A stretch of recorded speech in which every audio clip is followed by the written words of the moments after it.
A partir de este momento, estás sentado en la butaca de al lado. Con Miguel Cane.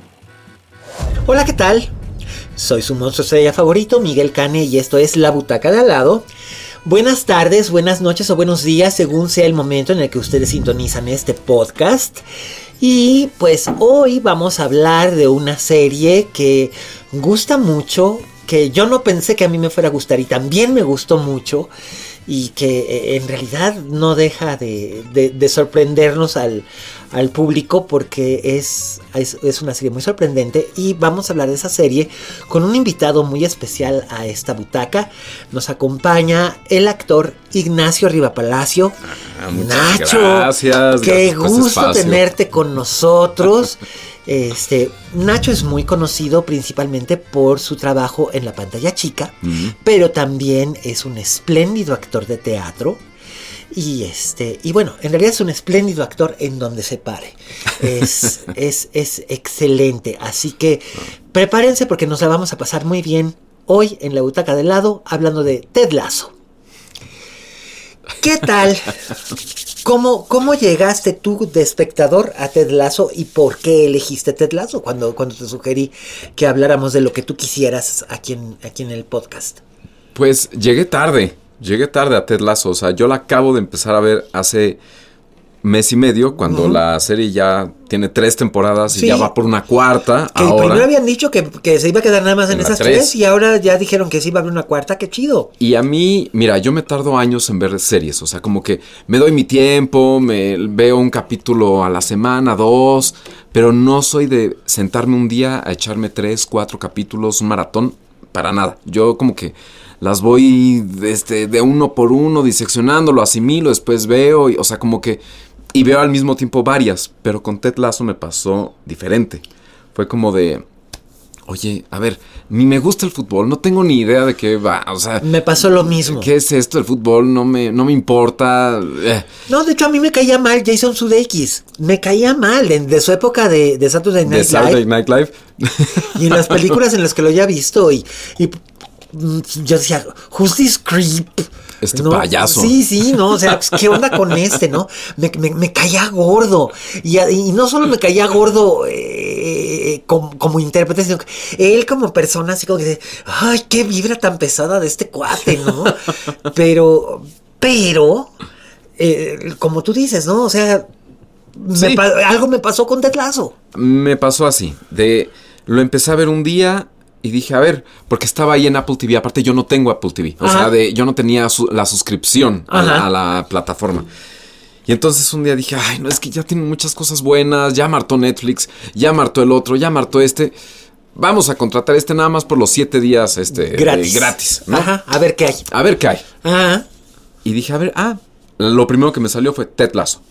Dije, a ver, ya, date una oportunidad, vamos a ver de qué va, Yo ya tenía este look del bigotito nada más, que nunca había tenido bigotito, y de pronto dije, bueno, me voy a dejar para la obra de teatro, para la novela, me dejé el bigote, y de pronto veo este tipo, igual, ¿no? Ajá, y dije... Sí, yo hasta eso te iba a decir, fíjate, tan fan que hasta el look adoptó, ¿no? Pero fue coincidental. Fue coincidencia, lo vi en pantalla, me identifiqué, dije, a ver, vamos a ver este güey. Vale, vamos. Y no la solté. Ándele. ¿Y por qué no la solté? Porque vi el primer capítulo y dije, no puede ser que me haya gustado tanto. ¿Verdad? ¿Por qué me divertí tanto? ¿Por qué este humor me gustó tanto? ¿Que es inglesa? ¿Son escritores ingleses? ¿Son qué? No. Y empecé a ver quiénes eran los escritores. Y dije, por supuesto, son ellos mismos. Es él escribe también con ellos. Equipo, sí. Y es el actor que hace Roy Kent. Exacto. Entonces es la mezcla perfecta del humor británico con el humor americano. Totalmente. De Sudeikis.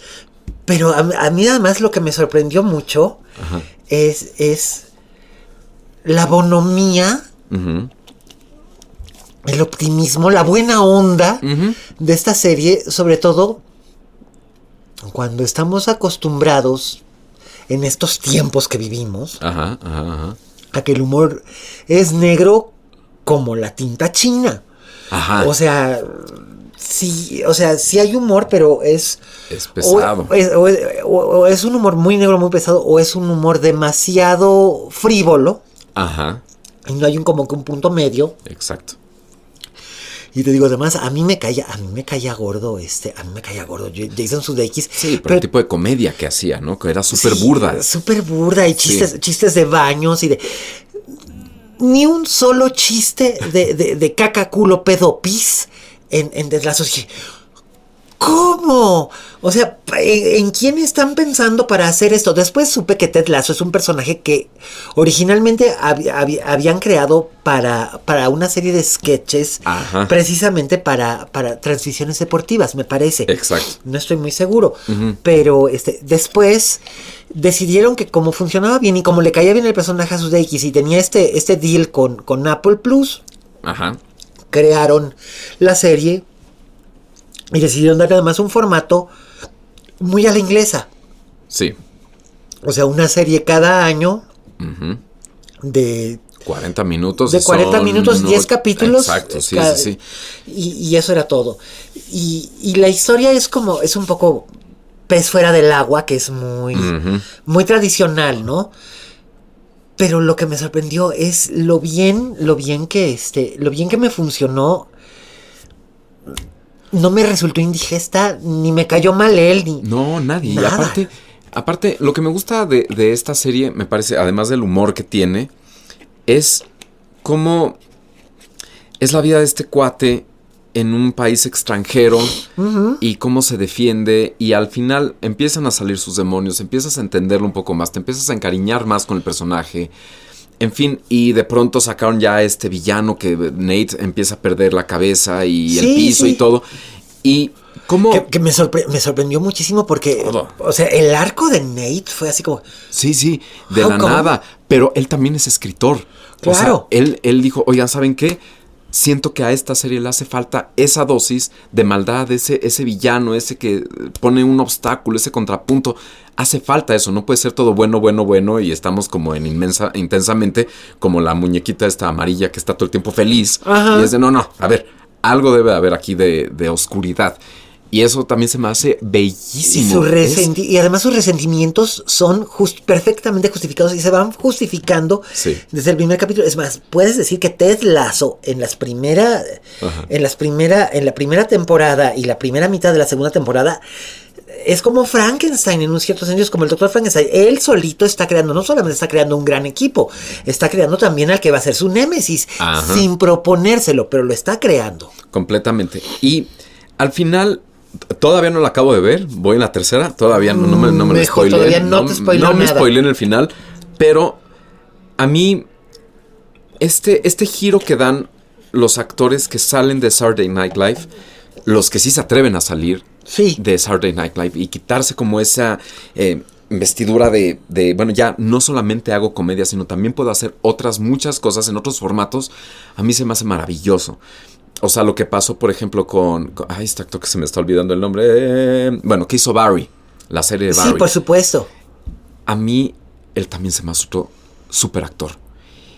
¿Y qué es lo que le quiero copiar a ellos dos? Porque es un trayecto de vida que han seguido ellos, que ha sido salir de lo que ellos ya tienen muy entendido y lo que los catapultó a la fama, salirse de eso y empezar a ser showrunners. Y empezar a gestionarse y autogestionarse el trabajo. Y eso es lo que me maravilla de Ted Lasso. Que el actor que hace justo a Roy Kent es un actor que hace comedia ya en Inglaterra y todo, pero también dijo, ya, hay que hacer otro tipo de cosas. Y lo levantan. Y ese modelo me parece que no lo tenemos tan entendido en México. Me parece que falta mucho showrunner que pueda levantar, o sea, que tú como actor que ya tienes cierta trayectoria, cierto peso, cierta popularidad y demás, puedas tener esa voz y voto de levantar la mano y decir, quiero hacer una serie que hable de esto. Quiero levantar, autogestionarme un proyecto propio, porque esto es lo que me mueve. Como hemos hecho en teatro, o sea, ahorita que levanté Los Perros y todo, ha sido como una necesidad de mi ser, de decir, oye, quiero hablar de esto. No quiero esperar con la manita el casting y estar así como, ay, ¿cuándo me toca hacer un personaje que me guste? Que te... No, generalmente no sucede. O sea, sí llega el casting, lo haces y haces una serie y demás. Pero ¿qué pasa cuando quieres hablar de algo? Y eso es lo que hacen estos señores y estas mujeres, grandes actrices que han levantado la mano, salir de Saturday Night Live y decir, ok, ya, Ya soy famosa, ya soy poderosa, ya todo. Ahora quiero hablar de esto. Y eso es lo que me maravilla de Ted Lasso. La autogestión que se juntaron estos grandes actores de comedia y crearon Ted Lasso. A mí me parece maravilloso. Además crearon un universo que estamos mal acostumbrados, lo que te decía hace rato, a que vemos el sitcom Ajá. como una sola cosa. Ajá. Vemos el sitcom como una sola cosa, es como una comedia. Uh-huh. Y es únicamente, tiene que ser una comedia situacional. Ajá. Aquí en México existió la tradición del sitcom por décadas. Ajá. Mucho se lo debemos al señor, a don Roberto Gómez Bolaños, que hacía un sitcom muy exitoso. Uh-huh. Varios sitcoms muy exitosos que después se conjuntaron en un solo programa. Ajá. Pero era siempre un mismo concepto al que le hacía variaciones. Uh-huh. Pero era un personaje que era el antihéroe, que al mismo tiempo era sumamente entretenido, pero era casi siempre el slapstick, etcétera, etcétera. Que funcionó muy bien. Uh-huh. Y sigue funcionando, dejó una huella inmensa a todo lo largo del continente. Uh-huh. No obstante, nos malacostumbramos a eso o a ser sucedáneos o uh-huh. derivados uh-huh. de otros sitcoms. Ahí está, por ejemplo, Mi secretaria es un sitcom que yo disfruté muchísimo, que me tocó en mi generación. Tú probablemente no te tocó ya ni siquiera de primera corrida, pero seguramente has visto. Sí, de las repeticiones. Más. Que era un sucedáneo de The Mary Tyler Moore Show, que es considerado por muchos expertos uh-huh. como el mejor sitcom uh-huh. de la década de los 70 y por algunos, especialmente por mujeres, como el mejor sitcom de la historia, incluso mejor que Seinfeld. Ajá. Que era la historia de una mujer profesionista uh-huh. en un mundo donde tenía que competir, no necesariamente competir, porque era más lista que los hombres con los que trabajaba, uh-huh. pero tenía que mantener un balance. Uh-huh. Y este programa funcionaba más o menos en ese sentido, pero uh-huh. el personaje femenino no podía ser demasiado fuerte porque la sociedad todavía en los años 70 y 80 todavía no estaba muy bien visto. Una mujer completamente independiente de un hombre y que no necesitara un hombre para justificar su existencia en una ficción Ajá. en televisión era una lata, era un verdadero problema porque la gente no lograba comprenderlo. Siempre tenía que ser un hombre y una mujer. O estaba Hogar Dulce Hogar, ¿no? Con Sergio Corona y Luz María Aguilar, que Jorge era Ortiz de Pinedo. O Jorge Ortiz de Pinedo con Doctor Cándido Pérez, que era un excelente sitcom. Exacto. Por mucho tiempo, hasta que se hartó Jorge Ortiz de Pinedo de hacerlo, porque se dio cuenta de que en realidad ya estaba dando de sí, y entonces antes de que terminara de dar de sí, decidió experimentar con otras cosas. Y uh-huh. estaba bien. Creo que finalmente él sí tenía más o menos la idea de lo que es ser un showrunner, como tú lo mencionabas. Exacto. Y estamos hablando de una década de los 80, 90. De los 80, 90, sí. Exactamente. Y, por ejemplo, a mí, de las mujeres latinoamericanas que más me han gustado sus programas, era Anabel. Sí, Anabel, por ejemplo, y Juana y sus hermanas de Argentina. Sí. Que es maravillosa. Y Anabel básicamente, y ella misma te lo puede decir, el programa de Anabel se lo ofreció Enrique Segoviano tomando el formato de The Carol Burnett Show. Que Carol Burnett, la famosa actriz de Broadway, comediante, tal, Ajá. que era un programa en el que cada semana tenía un invitado y tenían distintos sketches. Algunos eran sketches con personajes ya establecidos, Ajá. otros eran sketches espontáneos, algún número musical, y ella haciendo comentarios un poco sobre la filosofía de la vida, etcétera, etcétera. Y a Anabel le fue muy bien también, hasta que también llegó un punto sí. en el que, bueno, también 8 años, como ya decía, 8 años al aire, sí, sí. Fue demasiado. Sí, sí. Pero funcionaba muy bien. Y es verdad, pero como tú decías, nos malacostumbramos un poco a eso, y después el sitcom desapareció. Uh-huh. Sí.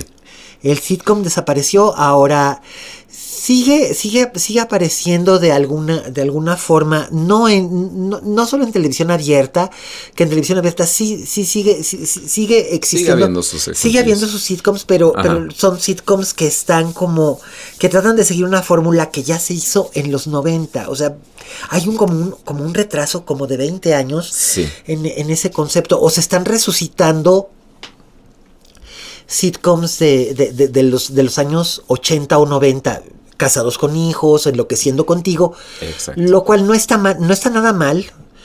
Yo confío mucho en los escritores que se eligieron para esos programas y los elencos. Adrián Uribe a mí me parece un actor sumamente versátil, que no ha tenido muchas veces la ocasión de demostrar que es un actor formado en toda la extensión de la palabra, porque es un actor que se formó estudiando. Sí, con Luis Jimeno y con todo eso. Efectivamente. Sí. Bueno, Regina Blandón, que es un animal que es un animal de la escena desde que era pequeña, que ella es una actriz nata, es una actriz natural. O Memo Villegas, que es formidable, tiene un talento tremendísimo, pero como tú dices, es importante que los programas no solamente sean entretenidos, sino que digan algo. Ajá. Y Ted Lasso sí dice cosas, que eso es... Completamente. Y creo que Ted Lasso también lo que tiene es que, mira, estamos viviendo tiempos tremendos. Horribles. Y creo que, o sea, yo prendo las noticias y es desgarrador. ¿Por qué te torturas? Exacto. Y es desgarrador, es bastante feo escuchar que estamos todo el tiempo a un paso de una gran guerra, de que alguien meta de más las narices y esto se ponga muy caótico y muy violento. Alguien se le vaya el dedo al botón y adiós Nicanor. Exacto, y que están todo el tiempo amenazando y que mira, yo tengo la nuclear. Y aquí también, y además, y la persona que va a tener el acceso a esas llaves está completamente loco, además. Exacto. Entonces, como que de pronto digo, ya me quiero desconectar. Me quiero desconectar, quiero ver otra cosa, quiero ver algo. Y ya he visto 477 veces Friends, How I Met Your Mother, The Big Bang Theory. Comedias de gente blanca que se siente... Y digo, no estoy siendo racista a la inversa por decir esto. Más bien, programas sobre gente estereotípica y estereotipada. Ajá. Cuyos problemas son como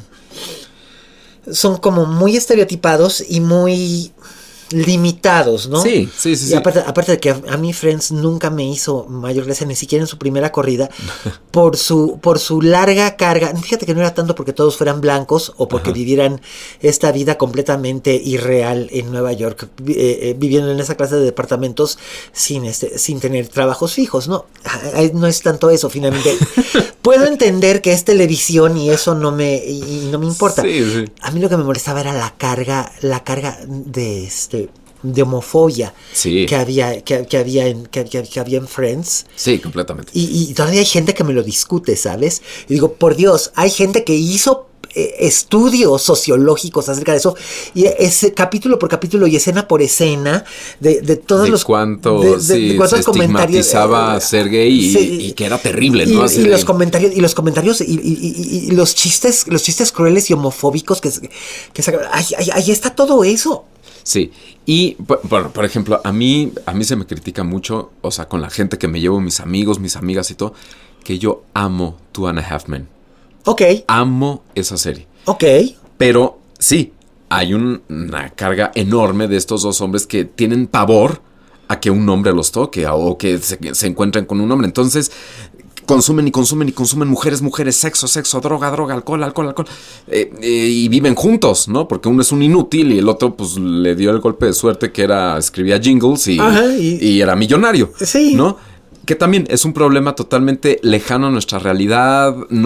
Viven en California, en una playa Suspension en Malibu. Of disbelief, exacto. Y nada, pero a mí la manera en que escriben esos escritores se me hace maravillosa. El cómo tienen tan medido el humor y cómo Charlie Sheen, a mí me da coraje cómo se echó a perder él solito, porque era un estupendo actor, estupendo. Y ves ahorita entrevistas con él o de pronto algo que sucede y lo ves ya totalmente acabado, decrépito, mal.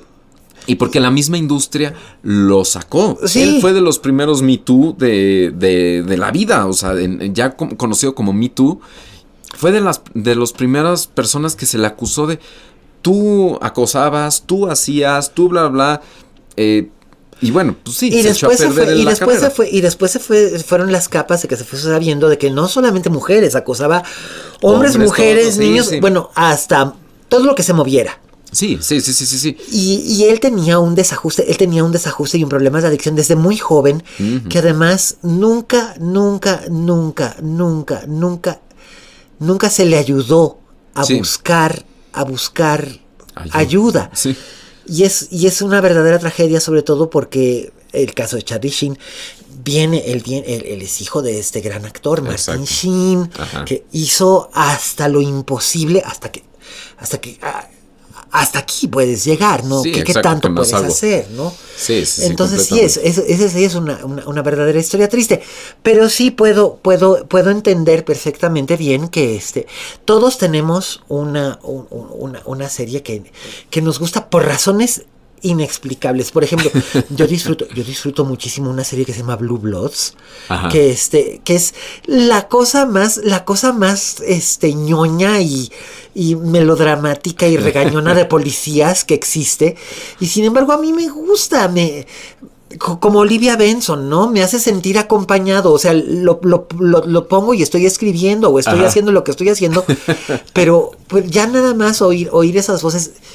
Digo, por supuesto que sé que los conflictos que presentan son la cosa más políticamente correcta del mundo. Exacto. Pero no te sucede que es como se han convertido esas series parte lo que nosotros criticábamos de las novelas. Oh, sí, claro. Que a veces la novela, ya ni siquiera ves la novela, ni siquiera ves la pantalla, lo escuchas y te acompañan y se convierten como en tus amigos o tus amigas en tu día a día, porque ya ni siquiera tienes el tiempo para sentarte, ver, reírte o no reírte, llorar, acompañarlos en su drama, lo que fuera.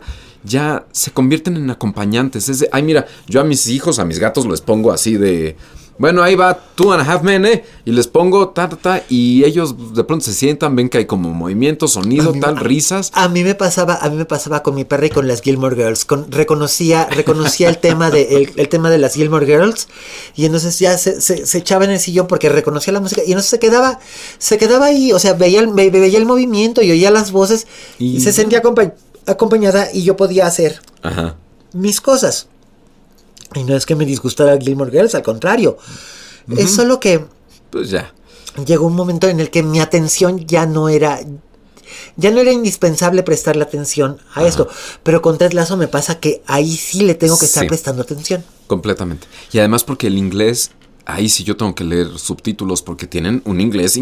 Sí, como un inglés británico, y aparte ahí mismo todo el equipo tiene diferentes nacionalidades, entonces unos hablan aquí, unos hablan acá, o sea, mexicano, el mismo Cristo. Que es maravilloso. Es padrísimo, es muy divertido. Yo hice una película con él en Guadalajara, es muy divertido él, Es muy humilde, muy buena onda. Pero es que además el personaje es sencillamente entrañable. Sí. Pero en realidad todos, hasta Nate, son en cierta forma son entrañables, y a mí me gusta Ted Lasso en el sentido de que a mí no me gusta el fútbol, no soy futbolero, no soy pambolero, no me gusta el fútbol americano y no me gusta el soccer.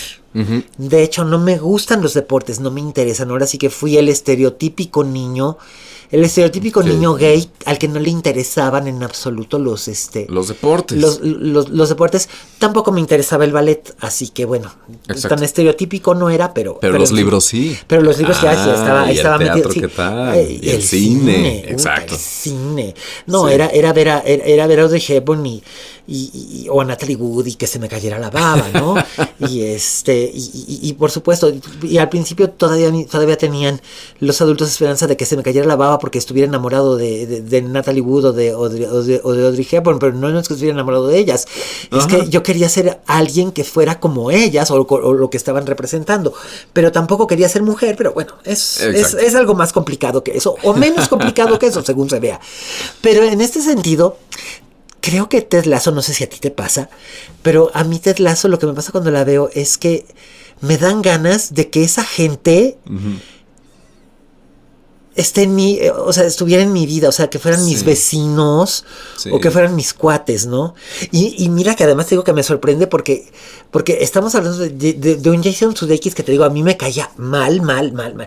Es más, hasta en una película que a mí personalmente me gusta, que es la de Nacho Vigalondo, la de Gigante, con que es Anne Hathaway y él me caía pésimo, aunque decía, claro, si Nacho Vigalondo tenía que elegir para este personaje que es un mamón destructivo, tenía que elegir a alguien, está perfectamente casteado Jason Sudeikis, pero yo decía, ay, no, señor, no. Y de repente digo, ay, pero carajo, qué bien me cae este tipo, qué bien. De verdad. Y yo creo que también tiene que ver con el tipo de escuela y educación que tienen todos estos actores en Hollywood, que los que le pegan a la comedia es porque seguramente también son muy buenos actores en drama. Sí. Y no forzosamente al revés. O sea, los que son muy buenos actores en drama no forzosamente son buenos en la comedia. Cuesta más hacer ese brinco. Tienes el caso de Cate Blanchett. Las veces que Cate Blanchett ha querido hacer comedia, no le sale, no le acaba terrible, de cuajar. Es pesada como un elefante. Yo suelo decir pesada como collar de papayas. ¿En dónde estás, Bernadette? ¿Te acuerdas? Sí. Que era una comedia de Richard Linklater que tenía todo para... Y se nota que le echó todas las ganas del mundo. Pero el guión no era bueno. El personaje de la hija era terriblemente odioso. Sí. Y era como yo me acuerdo de decir, ay, tanto drama por una niña tan sin embargo. Que me pasó lo mismo que con Marriage Story, ¿no? Ay, tanto drama de Scarlett Johansson y el Adam Driver por un escuincle tan sin embargo. Pero no, a lo que voy es que no todos pueden. Es cierto, tienes toda la razón. Sí, pero generalmente el que hace bien comedia, cuando da el brinco al drama, sucede. Sí, cómo no. Porque la comedia se toma muy en serio. Sí. Y es hasta más compleja en cuanto a... Tiene una métrica muy, muy detallada y el drama no. El drama tiene también lo suyo, por supuesto, y tiene otros niveles de meterte hacia adentro y volverte loco y atreverte y ser valiente y demás. Pero la comedia tiene otra manera de sonar y tiene otra manera de burlarte de ti mismo, pero ya al momento en que te puedes burlar de ti mismo, desde que agarras un buen clown, desde que agarras esta parte de la vida en que ya es terrible la vida, pero pues ya riámonos de ella de una manera bonita. Claro. Eso es lo que sucede con la buena comedia y es lo que sucede en Ted Lasso. ¿Tú viste Ordinary People, la película que dirigió Robert Redford con Donald Sutherland y precisamente Mary Tyler Moore? Sí. Ese es un ejemplo de lo que dices. Por ejemplo, Donald Sutherland era un... Sí. 24. Donald Sutherland, el papá de Kiefer, Donald Sutherland era de esos actores que... Uno de mi top 5 de actores, históricamente hablando, que como yo decía, bueno, voy a tener que... Cuando muera Michael Caine voy a tener que buscarme un nuevo top 5 de actores históricos, porque pues eran Marcello Mastroianni, Toshiro Mifune, Alan Bates, Donald Sutherland y Michael Caine, y pues ya nada más me queda Michael Caine. Entonces pues ya es momento de rellenar los cuatro. De cambiarlo, ¿no? Pero pero a lo que voy es Donald Sutherland era un espléndido actor serio de drama. Y podía hacer unos personajes realmente temibles, te metía miedo. Y también era un espléndido comediante. Hay que ver, por ejemplo, Animal House, el que sale ahí unas cuantas escenas como maestro universitario pachequísimo y glorioso, ¿no? Y Mary Tyler Moore, que era la reina del sitcom y America's Sweetheart, ¿no? Todo el mundo la quería. Y aquí en esta película, en Ordinary People, ella hace el papel de una madre que es incapaz de perdonarle a su hijo menor que haya sobrevivido un accidente en el que murió su hermano mayor, que era ahora sí que el primogénito, y ella automáticamente pierde la capacidad de amar a su hijo y intenta, de verdad lo intenta, pero no puede, es más duro, es este rencor, este resentimiento que cualquier otro sentimiento amoroso, y entonces acaba siendo una cosa realmente complicada, complicada y oscura, pero ahí ves dos actores con gran experiencia en lo que tú dices, ¿no? De poderse reír de sí mismos y poderse reír de la tragedia del mundo. Y vaya que los dos pasaron por tragedias tremendas, para poder hacer algo tangible. Porque si se fueran directo al straight drama, así nada más, sin tener este bagaje, probablemente el resultado hubiera sido mucho más difícil. O sea, yo no me puedo imaginar, por ejemplo, no sé, a alguien que no fuera ahora Donald Sutherland o Mary Tyler Moore haciendo esa película, porque serían actores que no tendrían como que ese matiz. No lo sé. No lo sé. Yo creo que lo delicioso de la comedia, y es a lo que muchos le tienen miedo, es porque creemos que la comedia es la hora pico, ¿no? Ajá.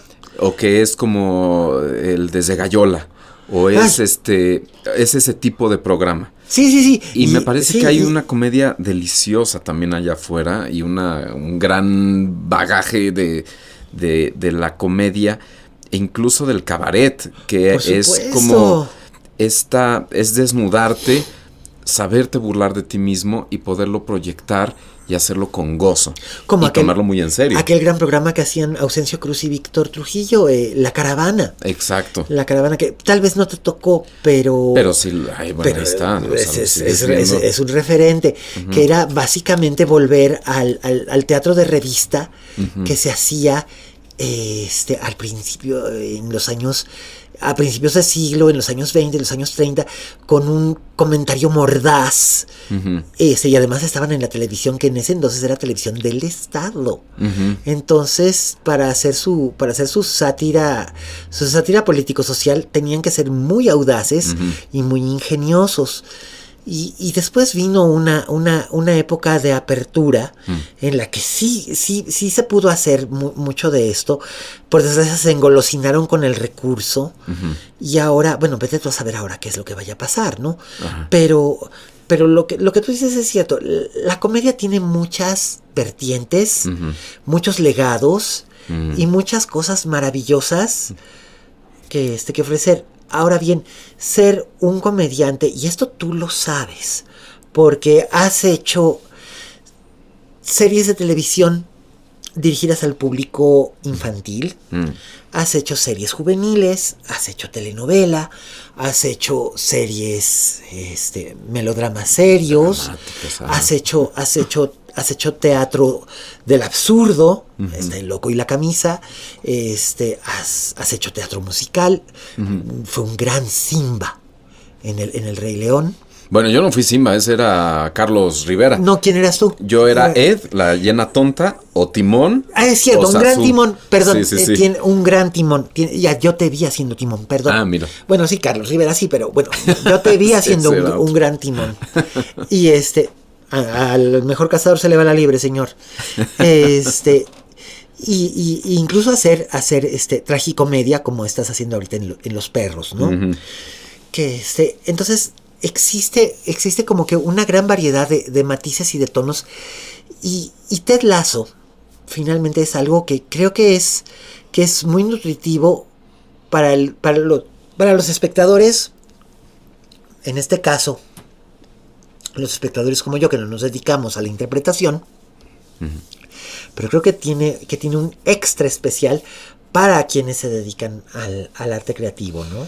Sí, creo que, por ejemplo, si tú ves el elenco de Ted Lasso, la dueña del equipo de fútbol, ella es extraordinaria y tiene una comedia divertidísima, pero tú la ves en otra que fue Sex Education, haciendo la mamá lesbiana, y ahí no tiene un ápice de sarcasmo de comedia. No. Tampoco en The National Theatre, que ella también es parte de la Compañía Nacional de Teatro en Londres.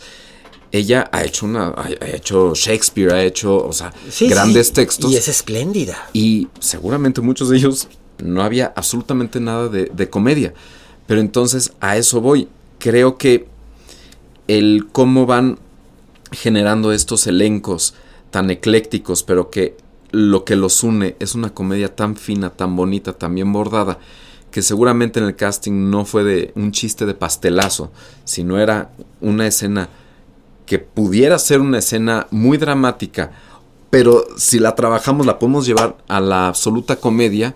Eso es lo rico, que tienen un buen texto, que actores hechos y derechos se juntaron y crearon y escribieron y se autogestionaron este trabajo y dijeron, yo quiero ser el asistente de la dueña del equipo de fútbol, pero yo escribo, pero también actúo, ¿eh? Ah, perfecto. Es como The Office, no The Office la de Ricky Gervais, sino The Office la de Estados Unidos. La de Estados Unidos, exacto. Que hay varios del elenco, eran escritores. Sí, incluyendo a Krasinski o empezando por Krasinski. Exactamente, sí. Y que ellos estaban en el cuarto de al lado en el set, que era también parte del set, pero si no lo usaban, ahí se iban y se ponían a escribir. Mientras en el otro set, al lado, se estaba grabando. ¿Sabes en qué sitcom mexicano se hacía esa dinámica y no se ha vuelto a aplicar, pero funcionó durante varios años, y de hecho fue un fenómeno? Cachún, cachún, rara. Con nuestro Gerardo González. Sí, con nuestro Gerardo González, el maravilloso Doctor Edison, lo queremos mucho, vecino. Sí. Gerardo, Lupita Sandoval, Rodolfo Rodríguez, ellos escribían.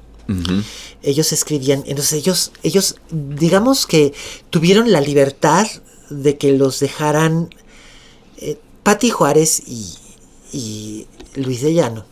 Les dieron la libertad de crear el universo donde se desarrollaban estos personajes, no solamente en la prepa, sino en la colonia en la que vivían, ¿no? Entonces, digamos que tuvieron la oportunidad de crear una continuidad, un universo en el que todo estaba conectado, los personajes tenían una historia. Sí. Y ya no se hacen las cosas así. Ya no se hace. Sí, exacto. Y creo que eso es algo que tenemos que recuperar como intérpretes mexicanos, como creadores, porque creo que desde la carrera nos vienen diciendo, tú eres actor. Tú te tienes que quedar actuando y tú tienes que ser un monstruo en el escenario y en el set. Pero ¿cómo vas a ser un monstruo en el escenario si no tienes... Puedes tener la suerte de que alguien te escriba algo específicamente, pero no siempre se da. Sí, yo, mira, tengo una filosofía. Yo hago tele para poderme pagar mi teatro. Entonces, yo, si algo puedo ahorrar en tele, pues después lo hago para producirme mi pastorela, ¿no? Porque en México de por sí hay pocas audiciones para teatro. Si no es teatro musical o teatro comercial, para teatro independiente o institucional es muy raro que abran una audición.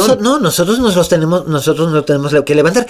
Tú lo sabes muy bien porque trabajas con la misma productora de cabecera que tengo yo, que es Hanna Berumen, que Hanna y yo nos conocemos desde los años 80. Desde los años 80. Y Janita y yo muchas veces hemos tenido que, ahora sí que como Scarlett O'Hara, meter las manos en la tierra y salir adelante con lo que podemos, podemos. Exacto. Porque es muy difícil. Tú tienes un handicap a tu favor, que es como quiera que sea, como tú dices, yo puedo hacer esto para hacer esto. Exacto. Y nosotros no necesariamente tenemos ese campo tan abierto, pero buscamos la manera de hacerlo. Ahora, y siempre nos está dando vuelta la ardilla. Ahora bien, tú dices que hay que autogestionarse. ¿Qué propones tú? Digamos, tomando como un ejemplo Ted Lasso. No estoy diciendo que se haga una versión mexicana de Ted Lasso, porque ahorita, por ejemplo, ya anunciaron que van a hacer una versión, Club de Cuervos era una versión era una versión mexicana que tuvo más éxito que el sitcom inglés en el que se basó, que ese nada más tuvo una temporada, y Club de Cuervos sí tuvo como 5, ¿no? No sé 4, creo, no me acuerdo, pero funcionó muy bien, al menos las primeras 3. Y ahora van a hacer precisamente una nueva versión de The Office, pero creo que la quieren ambientar en Aguascalientes. Y es de jabones. Sí, y es de jabones. Que, ok, no está mal, pero ¿por qué no podemos hacer algo original? Sí, me parece, mira, me voy a atrever aquí a decir algo que no sé si estoy en lo correcto o no, Tú pero suéltate, aquí no hay censura. aquí no se juzga. Por Dios. Creo que el simple hecho de que solamente haya una escuela que prepare showrunners en México, se me hace un error. Esa carrera tendría que estar abierta en otras escuelas. Tendría que haber más gente capacitada para enseñar a la gente a ser showrunner y a poder ayudarnos a autogestionarnos y a levantar una carpeta desde la escuela. ¿Por qué en las escuelas de actuación solamente te enseñan a actuar y ya? ¿Por qué no te enseñan a producir? ¿Por qué no te enseñan a escribir? ¿Por qué no te enseñan a dirigir? ¿Por qué no? ¿Por qué? ¿Solamente somos actores y ya? ¿Por qué? ¿Por qué no es una carrera mucho más completa en la cual te puedes dedicar a escribir, a dirigir, a producir, a iluminar, a hacer escenografía, a vestuario, tal? Son ya muy pocas las escuelas que se atreven a ser un poco más globales. Entonces, eso por el lado del teatro. Y ahora, que te digan en la carrera, y eso odiaba de mi escuela, que era de, tú eres actor de teatro. Tú eres solamente actor de teatro. Los que hacen televisión se prostituyen. Los que hacen cine.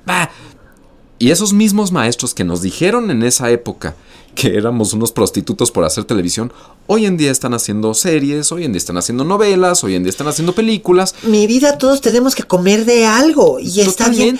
No tiene absolutamente nada de reprochable. Son esos arranques... Lo que yo llamaba de dignidad malentendida. Ajá. Que me llevé varios bofetones por decir semejante cosa, pero lo sigo sosteniendo.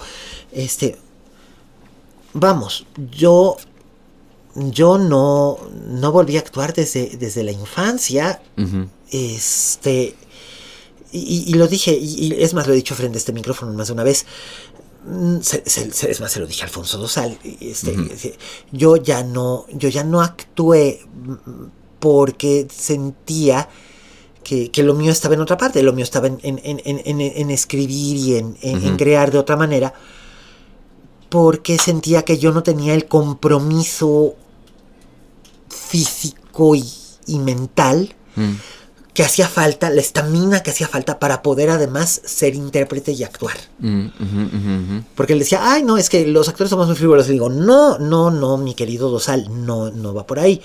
No me parecía que los actores fueran frívolos en absoluto. Es más, creo que el actor expone en cierta forma mucho más, porque yo, el escritor, alcanzo catarsis escribiendo. Tú eres el que te vas a desnudar en el escenario teniendo un colapso mental o actuando que estás teniendo un colapso mental sobre lo que yo estoy escribiendo. Yo me voy a ir a mi casita y me voy a dormir. Pero ¿y tú qué vas a hacer? Ese era un poco el punto. Ajá. Y entonces sí, tienes razón. Creo que deberían de prepararlos en todas las áreas, aunque no las vayan a ejercer. Totalmente, porque, o sea, por eso es universidad, por eso se llama universidad, porque te da universalidad, porque te da un campo de visión mucho más amplio. Una cosmovisión. Exactamente, ¿por qué nada más fijarnos en hacer tele, hacer cine, ganar dinero, ser famoso, actuar siempre en teatro, estar en la compañía tal? Porque es que es el prestigio contra la fama, O sea, hay una discusión ahí gigante que yo digo, oigan, ¿por qué nada más somos esto? ¿Qué pobreza como intérpretes y como artistas? ¿Qué pobreza? Eso era lo que decía Tilda Swinton, ¿no? Que decía, cada vez que me dicen que soy una actriz, me siento muy halagada, pero siento que en realidad no soy una actriz, soy un artista de performance que principalmente se ha desarrollado o desempeñado haciendo interpretación dramática de personajes femeninos. Por lo tanto, se puede decir que soy actriz, pero yo respeto mucho a las que solo son, a las actrices que realmente lo son. Yo soy una cosa muy distinta, o trato de ser una cosa muy distinta, o no lo sé, pero trato de aprender siempre. Exacto. Pero esa es ella, ¿no? Pero sabes a lo que me refiero. Totalmente, y creo que Mira, te voy a compartir un consejo que a mí me dio la maestra Luisa Huertas. Oh, la maestra, enorme Luisa Huertas, enormísima. Ahí va un ejemplo que esa es ella. voz, Sí, esa voz. Luisa Huertas. Luisa Huertas. Y que cuando yo estuve en la Compañía Nacional de Teatro, ella fue mi mamá en esa obra de teatro que era de Ibargüengoitia, Susana Sí. y los jóvenes. Sí. Y yo así, era un escuincle, y yo así, maestra, dame un consejo para la vida actoral, ¿qué hago? Y me dijo, cómprate un departamento. Sí. O cómprate dos, uno lo rentas y otro lo habitas. Pues no me dijo tanto, pero me dijo, cómprate un departamento. Y yo, se me hizo un consejo en ese momento totalmente, frívolo. Yo pensaba que me iba a dar el secreto de los actores, de verdad. Y me dijo algo precioso, que hoy en día lo entiendo, que es, sí, ahorra, cómprate un departamento, porque llegar a los 40 años siguiendo pagando renta es horrible, pero a donde iba más a fondo era, a veces los actores terminamos actuando y haciendo cosas solamente para sobrevivir económicamente. Eso es una triste verdad, pero es una verdad no sin que medre una cosa, sin que medre lo otro. Es Exactamente. cierto. Entonces, en el momento en que tú ya tienes tu departamento, vas a poder tener la libertad de poder crear y hacer lo que quieres y no lo que se puede. Uh-huh. Y entonces, hoy por hoy lo entiendo. Hoy porque me estoy comprando un departamento después de 40 años de decir, ay güey, he hecho comerciales, he sido edecán, he sido modelo de Suburbia, hago doblaje que te pagan re mal, hago muchas cosas ahorita para poder sobrevivir y poder pagarme ese nido que me va a permitir en algún momento poder seguir creando lo que yo quiero decir y de lo que quiero hablar. Que eso es, en el fondo, el consejo que me estaba dando la maestra Luisa Huertas. Así es. Que es maravilloso.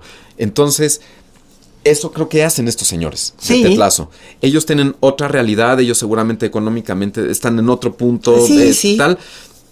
Pero ellos pudieron tener este momento y esta libertad de sentarse entre 6 o 10 actores y escritores a crear una serie. crear una serie.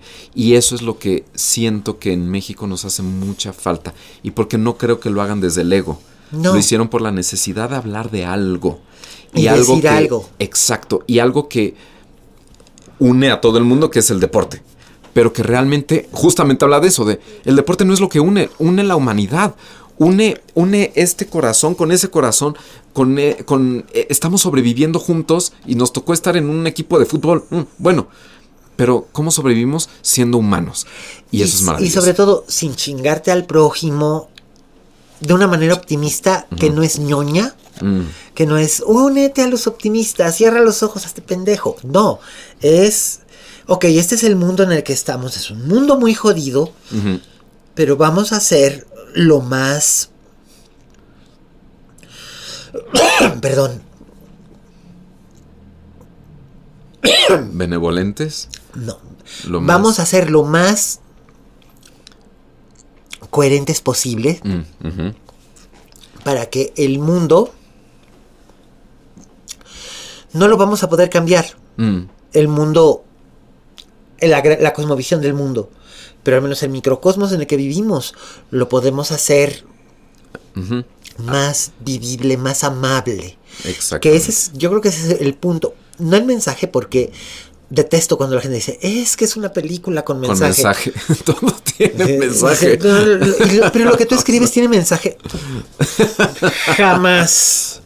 Es más, mi mensaje es que lo que yo escribo no tiene mensaje. Exacto. No es el mensaje, pero es el punto.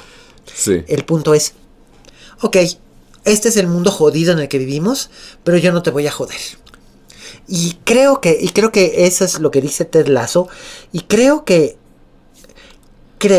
mientras haya intérpretes y creativos que tengan esta idea y que se puedan ir juntando, y a lo mejor, quién lo sabe, alguien que escuche o vea este podcast y escuche lo que acaba de decir Nacho, diga, tiene razón, y a lo mejor te busca, y a lo mejor uno y uno hacen dos, y luego viene un tercero y un cuarto, y armar una pequeña masa crítica que pueda crear algo que aunque sea pequeño, quizás no sea Ted Lasso, pero sea algo que te deje una satisfacción personal Sí. y que pueda decir algo.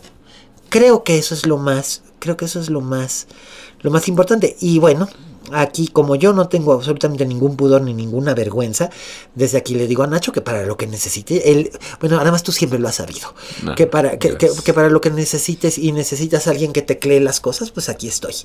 Entonces, digo, por ideas no paramos, pero pues bueno, es eso. Y además que habla justamente de un equipo. Sí, habla de equipo. Trabajar, hacer equipo. Exacto. Y creo que eso también desde la escuela nos malformaron a no crear generaciones. Sí. Esa es una tristeza. Que antes se hablaba, no, la generación de Julieta Gurrola con Tavira y con bla, bla, y todos hablan de generaciones, y que eran muy buenas y que estaban muy unidos y creaban y hacían. Margarita Sanz y Delia Casanova, por ejemplo, ¿no? Todas Laura ellas. Almela y Jiménez Cacho, sí. Y hoy por hoy dices, ¿y esta generación? Hay ¿Dónde una estamos? generación definida como nosotros, así una generación que ya nos englobe en algo. Yo no la siento. A los escritores también nos pasa, ¿eh? No creas. Ajá. No creas. Después de los escritores que nacieron después del crack, que eran escritores que nacieron a mediados de los 60, Ajá. no ha habido otra. Se ha tratado de crear una, pero somos demasiado distintos y somos demasiado... Y digo somos, porque finalmente pertenezco a una generación a la que pertenecen escritores como Alberto Chimal, como Antonio Ortuño, como Raquel Castro, como tantísimos otros,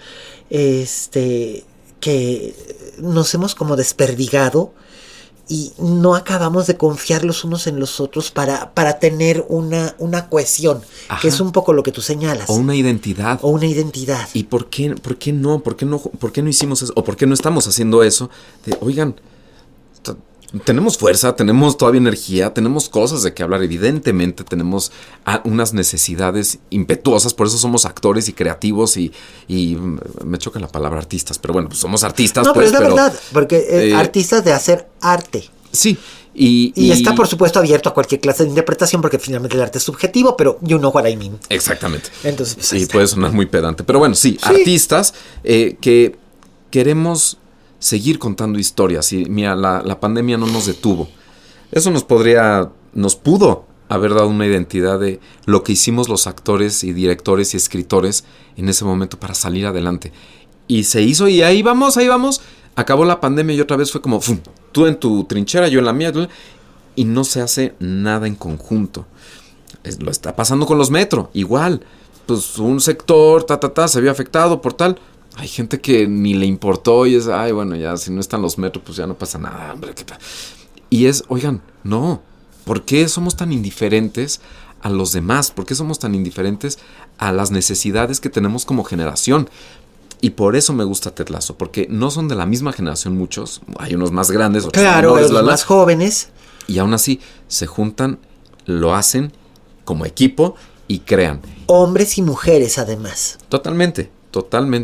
Y entonces creo que eso es lo que nos hace falta en la escuela. Creo que eso se está perdiendo mucho de perspectiva. A mí me dio mucha cosa ver mi escuela, que hoy por hoy la veo y está completamente enfocada a hacer tele y ha perdido muchos valores. Hay muchos maestros increíbles que siguen ahí, pero los han forzado un poco a ya no le demos tanta cabida al teatro. Vamos solamente para televisión. Y entonces digo, no, ni muy, ni tan. No le quiten el teatro, que es de las profesiones más antiguas en la historia de la humanidad. No quiten teatro, más bien lleguemos a una ecualización. El frágil equilibrio que decía Eduardo Albi, ¿no? Ajá. Y tratar de mantenerlo. Exactamente, porque eso es lo que necesitamos. Necesitamos tener arte, pero tener proyectos que también se vendan, porque también comemos, necesitamos comer, necesitamos tener trabajo que sea bien remunerado, necesitamos comprar nuestra casa, necesitamos... Ya lo creo, yo tengo 50 años y todavía pago renta, así que bueno, te digo, pero sí. Ahí hay cosas que es, oye, ¿por qué...? Bueno, eso ya va mucho más allá, es una discusión como mucho más allá. El trabajo de los actores, artistas, escritores, tan mal pagado en tan nuestro castigado país. en este país y ser tan traicionados por, perdón por usar la palabra traicionados, pero sabes a lo que me refiero, por una ilusión que se nos vendió a cambio de un apoyo, que finalmente se dio ese apoyo, se dio ese espaldarazo y finalmente lo único que recibimos fue nada. Y 30% menos a la cultura Así este es, año en el presupuesto. Este año en O el sea, presupuesto, más aparte toda la serie de problemas, que la posible desaparición de los fideicomisos, etcétera, etcétera. Entonces te digo, es un cuento de nunca acabar, pero lo importante es no perder el optimismo como lo cuadra Ted Lasso. Así que, damas y caballeros, esto ha sido la butaca de al lado con el gran Nacho Riva Palacio. Estoy seguro de que volverás a este micrófono y sé que habrá cosas maravillosas que ir haciendo y echaremos mucho más relajo en un futuro, pero sobre todo que no se pierdan Ted Lasso y que no pierdan el optimismo que nos propone Ted Lasso. Y hacer equipo, hagan equipo. Con quien estén, hagan equipo. Hagan equipo. Muchas gracias, mi querido Nacho. Queridísimo. Muchas gracias a ti por este espacio. Muy bien, bueno, pues ya lo saben, a Nacho lo pueden seguir, es Ignacio Riva Palacio en todas mis redes. Así es. En Twitter, en Instagram, en Facebook, Ignacio Riva Palacio. Muy bien. Y bueno, pues ¿no has migrado a Blue Sky todavía? Hazlo, te vas a divertir, está bastante bien. ¿A Blue Sky? ¿Qué es a Blue Sky? Es una... Ya te explico, pero ya verás. Ok, mudaré.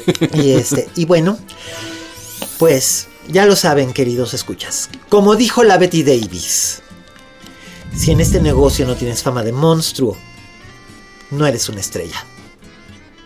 Hasta la próxima.